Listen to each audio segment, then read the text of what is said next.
Le Maroc, royaume de culture et de savoir, est une terre de grande tradition universitaire. Il possède la plus ancienne université du monde, toujours en activité, créée par une femme, Fatima al-Fihriya, en 859, la Qarawiyyin de Fès. Pendant plus de 11 siècles, celle-ci a assuré la formation de l'élite marocaine, composée de professeurs, savants et cadres, mais également de penseurs et savants étrangers, dont le fameux Averroès, dit Ibn Rushd. Au début du XXe siècle, alors que les convoitises des dirigeants européens se cristallisent sur le royaume chérifien, ces derniers ressentent un déficit de savoir sur l'ensemble du pays. C'est ainsi que fut fondé le premier établissement d'enseignement supérieur moderne marocain en 1912, l'école supérieure de langue arabe et dialecte berbère. En 1920, un arrêté viziriel crée le premier établissement à l'origine de la future première université du pays, l'IHEM, Institut des hautes études marocaines, qui absorbe l'école supérieure de langue arabe et dialecte berbère. C'est ainsi que l'architecture typiquement mauresque de cet établissement est restée inchangée et le célèbre dôme pointu de tuiles vertes coiffant le grand amphithéâtre Sharif al-Idrissi trône toujours, depuis près d'un siècle, au centre de Rabat, tout près du palais royal.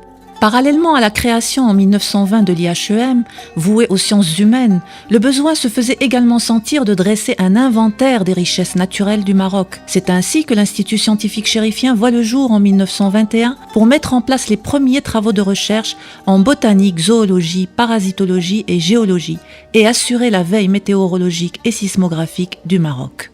Enfin, alors que le Maroc était toujours sous protectorat français, le premier embryon à la fois d'enseignement supérieur scientifique et de recherche vit le jour le 19 novembre 1952 sous le nom de Centre d'études supérieures scientifiques CESS dans un bâtiment légendaire devenu par la suite la première faculté des sciences du royaume, mais qui, jusqu'en 1959, abritait dans son historique amphithéâtre Belmahi les réunions du Conseil national constitutionnel, puis dans les années 1960, le premier Parlement marocain.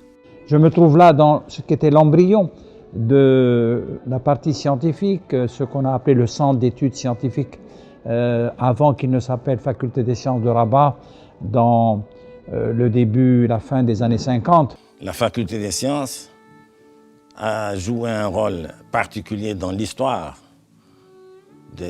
institutionnelle marocaine, puisque le premier Parlement marocain se réunissait à la Faculté des sciences, dans le grand amphithéâtre, aujourd'hui, qui porte le nom du regretté professeur Belmahi Ouazzani. Je me rappelle que c'était une excellente occasion pour nous étudiants à l'époque, parce qu'on pouvait entrer, assister au débat qui avait lieu au sein du Parlement, du premier Parlement marocain, puisqu'il y a un balcon dans cet amphithéâtre où le public était autorisé à entrer, en particulier les gens et les étudiants de la Faculté des sciences. En novembre 1955, le retour triomphal du roi Mohamed V, alors en exil forcé à Madagascar, dans un Maroc euphorique, annonce l'indépendance du Maroc. L'impératif catégorique de former l'élite du Maroc indépendant motiva alors les directives de feu Sa Majesté le roi Mohamed V pour organiser l'institutionnalisation des quelques structures existantes et leur regroupement. C'est ainsi qu'en 1957, l'IHEM devint la première faculté de lettres et de sciences humaines du royaume, alors que la faculté des sciences juridiques, économiques et sociales était créée.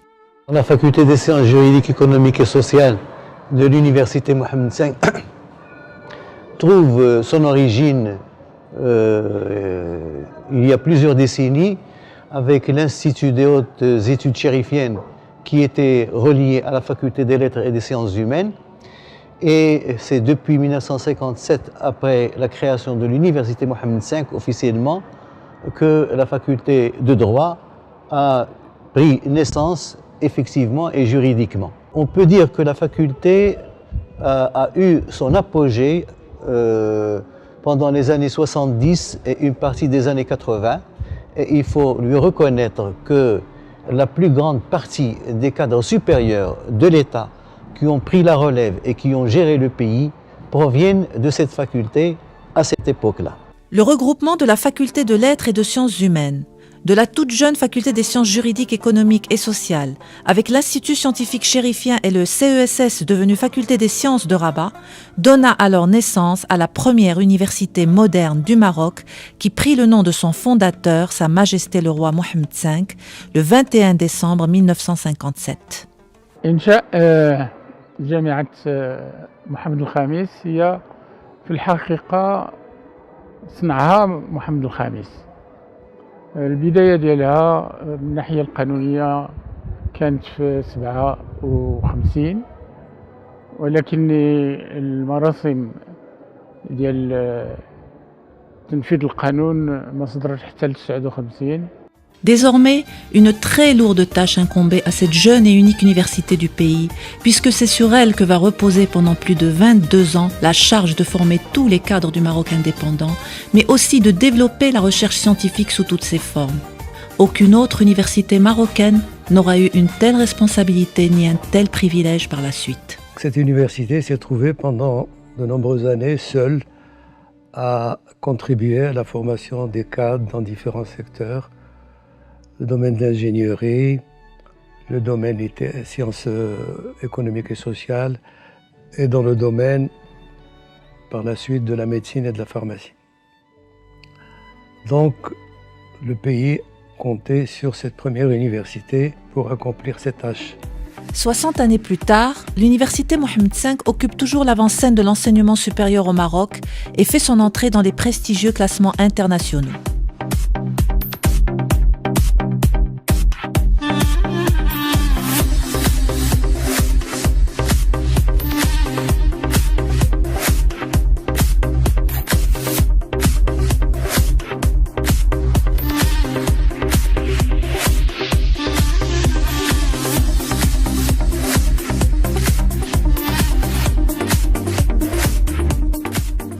La fusion de 2014 était primordiale et était très importante. Pourquoi? Parce que ça donnait aux étudiants de l'université la possibilité de jouir, de bénéficier de tout ce qu'il y avait comme compétences au sein de l'université, mais aussi de tout ce qu'il y avait comme matériel et équipement.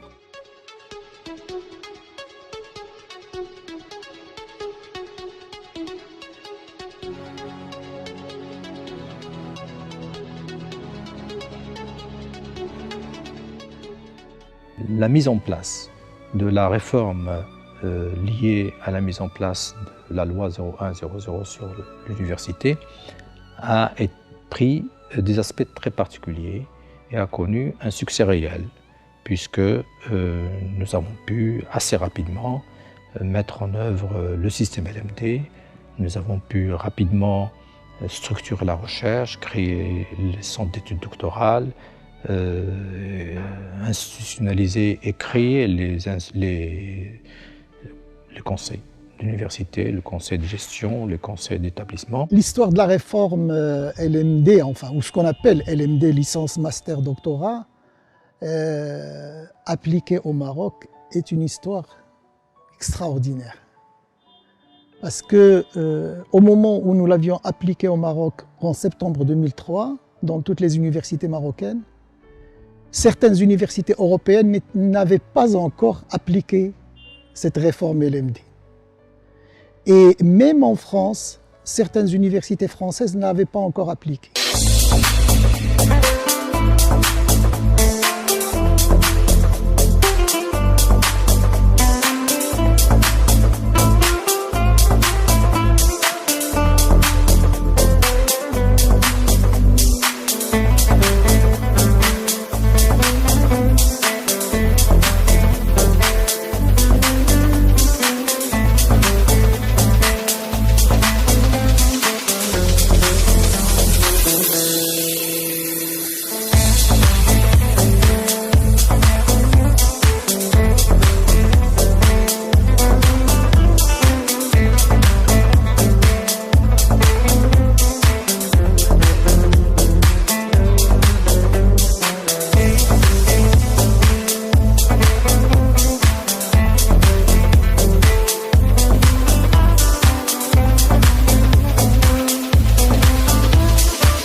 الذكرى لا ينبغي أن يشكل مناسبة لاستحضار الماضي فقط، وإنما يجب أن يتيح أيضا الفرصة لاستشراف المستقبل.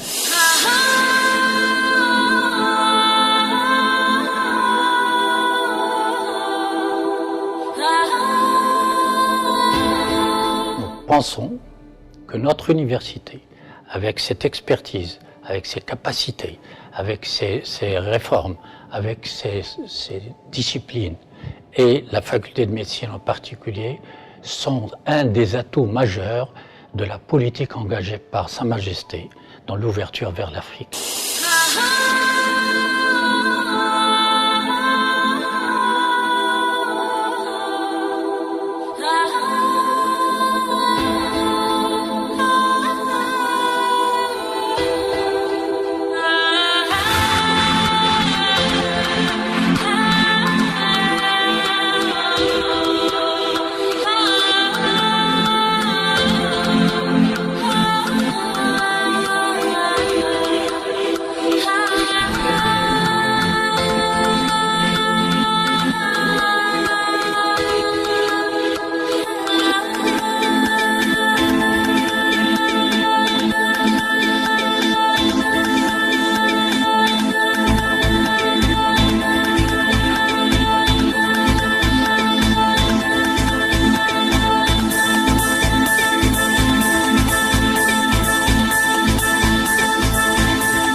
Aujourd'hui, l'université a un rôle social à jouer.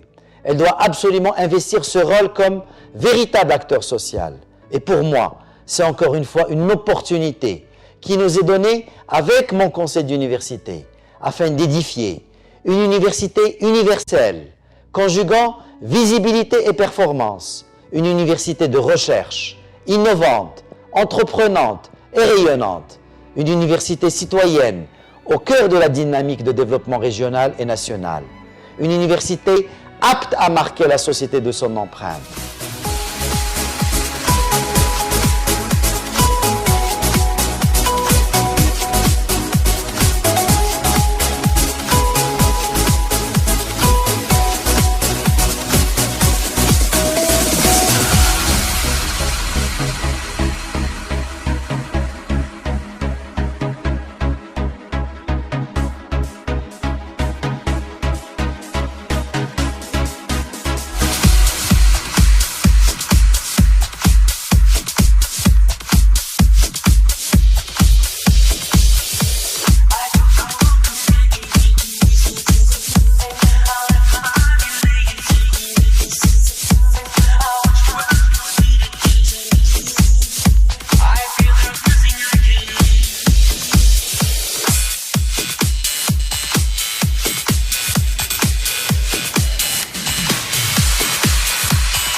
شعبي العزيز، نطرح السؤال: هل التعليم الذي يتلقاه أبناؤنا اليوم في المدارس العمومية قادر على ضمان مستقبلهم؟